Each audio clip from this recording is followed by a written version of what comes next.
ka kusanci kabarinka ne baka da labari? Duk idan rana ta fito ta haɗi ka kai kusan kabarinka ne, ƙara matsowa ne kake yi.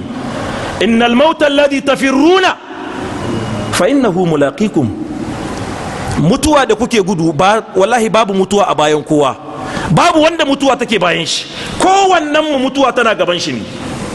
zuwa ne kake kai karo da ita, ba biyo ka take ba kana ta gudu, a'a wallahi ba ta bin ka, tana tsayin ta gaba, sai ka kare gudun ka sai ka zo tana nan sai ka riske ta. fa innahu mulaqikum. manzo Allah ce to ribaci rayuwarka kafin wannan rana ta zo, wadda za ta yanke maka duk abin da kake jin daɗi da shi, matarka, ɗiyanka, abokananka, bironka, motarka, jirgin da kake hawa, dukiyar da kake amfani da ita, abokinka wanda kake hira da shi, gadonka da kake kwana bisa gare shi, kujerarka da kake zama, unguwarka da kake rayuwa.